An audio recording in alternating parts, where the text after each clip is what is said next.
Hi everyone. I hope you're doing well. In today's episode of the Game Math series, we'll explore vector reflection.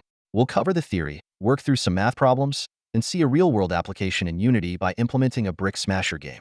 In this game, when the ball hits a surface like a brick or a wall, we'll calculate the reflection vector to determine its new direction. Before diving in, please note that this topic builds on dot products and vector projections. If you're not familiar with these concepts, I recommend checking out the previous episodes first. Now let's get started. Vector reflection refers to the process of reflecting a vector across a surface, typically across another vector or a plane.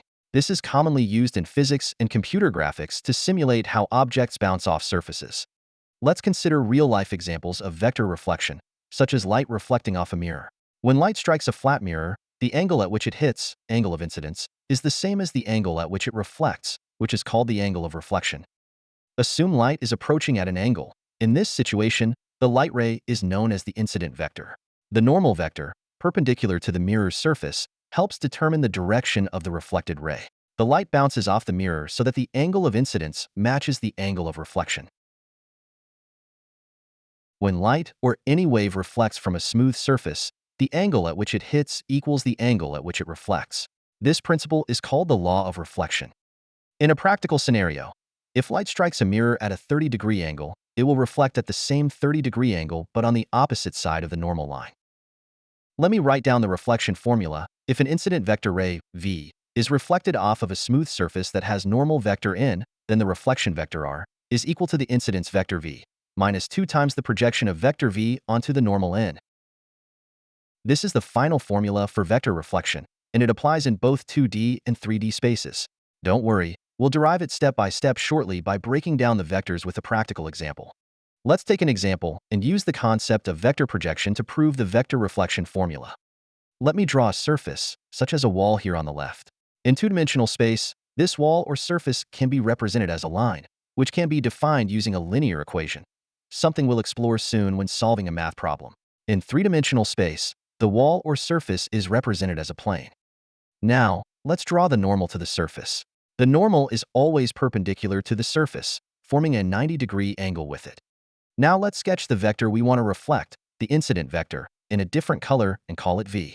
Since we know the angle of incidence equals the angle of reflection, the reflected vector of v across the normal n will lie on the opposite side of the normal, and we'll denote this reflected vector as r. Our task is to determine the reflection vector r when an incoming vector v is reflected by a surface, which is a line in 2D space. Remember that a vector in math and physics is a quantity defined by both magnitude and direction, but it doesn't have a fixed position. This means if we can find a vector, drawn in green and labeled c, which points in the same direction as r and has the same magnitude, our problem is solved. Since c and r are identical in direction and magnitude, solving for c will make things much simpler for us. To prove the formula for vector reflection, we need to demonstrate that reflecting a vector v across a surface with a normal vector n results in the reflection vector r. We start by decomposing the incident vector v into two components. The key part we care about is the parallel component, which is the projection of v onto the normal vector n. This projection represents the part of v that is aligned with n. Let's label this component as b. The distance from the tail of b to the tip of the normal vector n is the same as the projection of v onto n. Now, pay close attention. We can easily determine the vector c, which corresponds to the reflected vector r. If we start from the tail of the incoming vector v and move in the opposite direction of vector b, we will reach the head of vector c.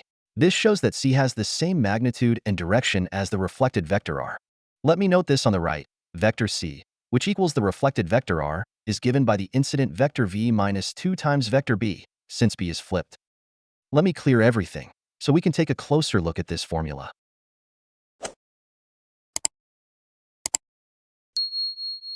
We know that b is simply the projection of vector v onto the normal vector n.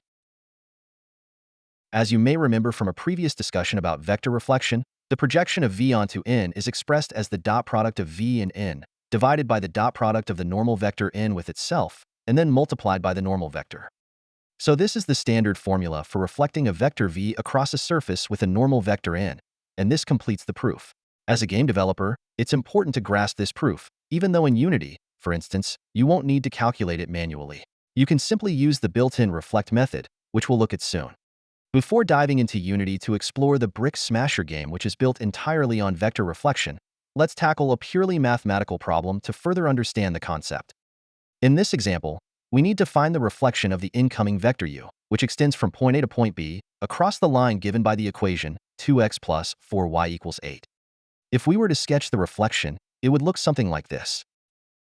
Let's move to the board and solve this step by step.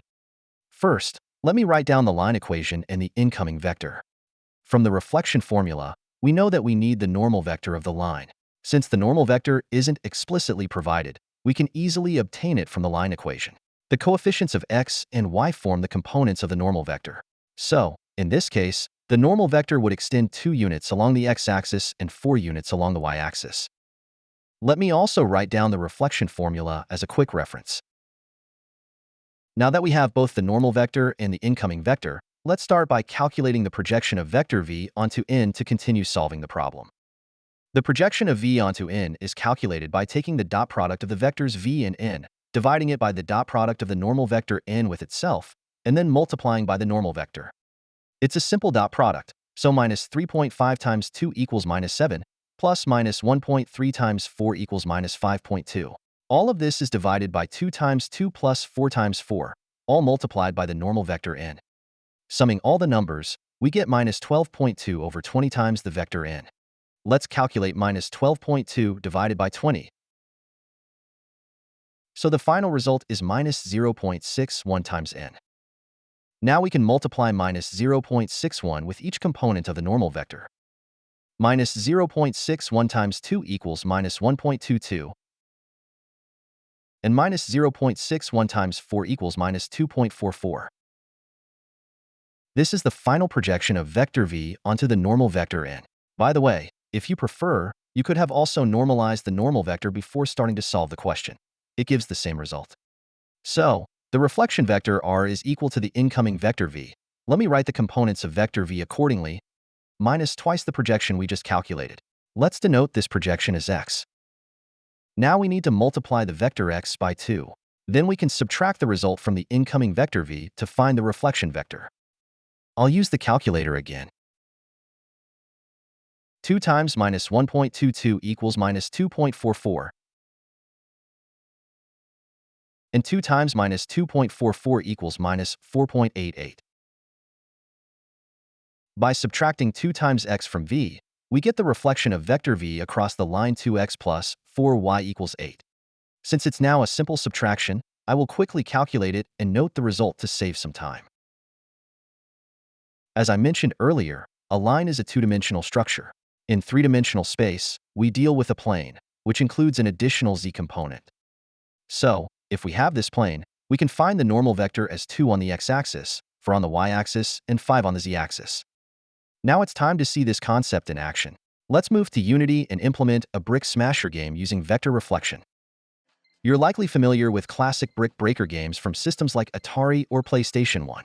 These games are simple yet engaging, and they rely entirely on vector reflection. When the ball hits a surface, such as a brick or a wall, the reflection vector is calculated to determine the ball's new direction. Today there are many versions of this game, and we'll be creating something similar. The goal isn't to build a fully polished game to sell on platforms like Google Play, but rather to understand how the concept of vector reflection is used to create the gameplay in such games. Let's get started. Let me first show you the final game, and I'd like you to focus on how the ball reflects off each surface, whether it's a brick or a wall. At the start of the game, I created a simple brick generator script that spawns the blocks one by one, giving it an animated effect. The trajectory of the ball's movement is shown in magenta, representing the path from the ball to the mouse position, extending along the direction vector. When I press the left mouse button to launch the ball, notice how it reflects accurately based on the impact point. I also added a simple trail effect that follows the ball's motion and extends behind it, and I'll explain how I implemented that shortly.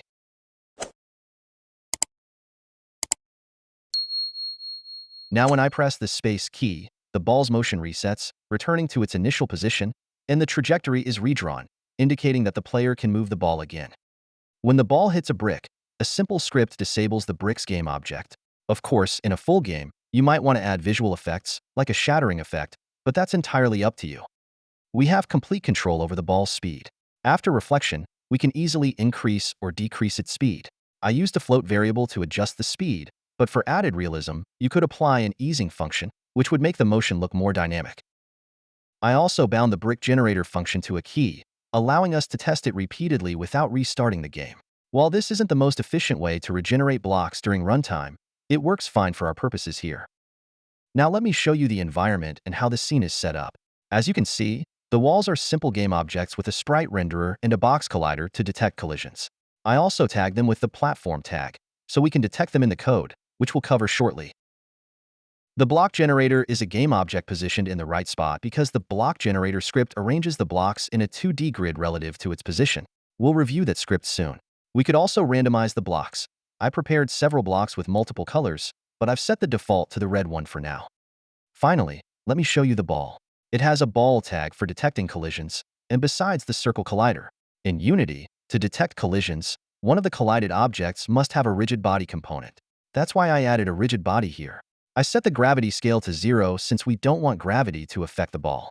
We won't be using forces to move the ball because that would be unnecessary overhead.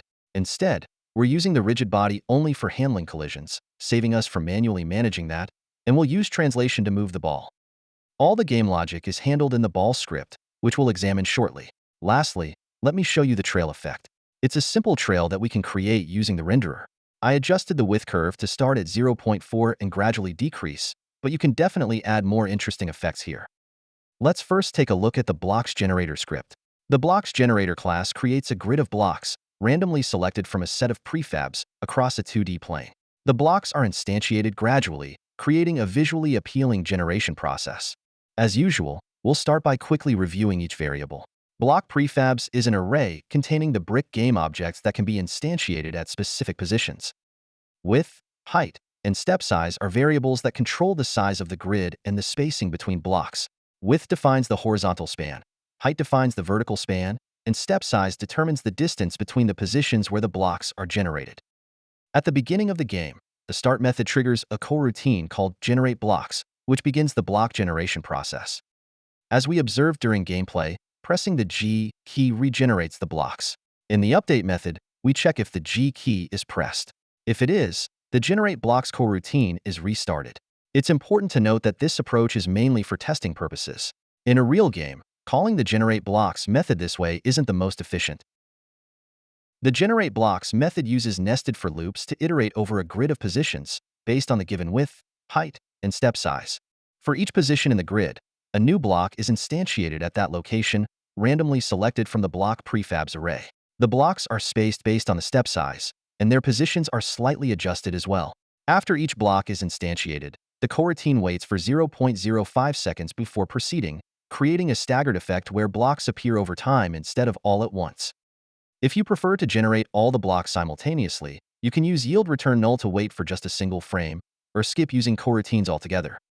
Now, let's look at the gameplay code and see how vector reflection is applied, which is all managed within the ball script.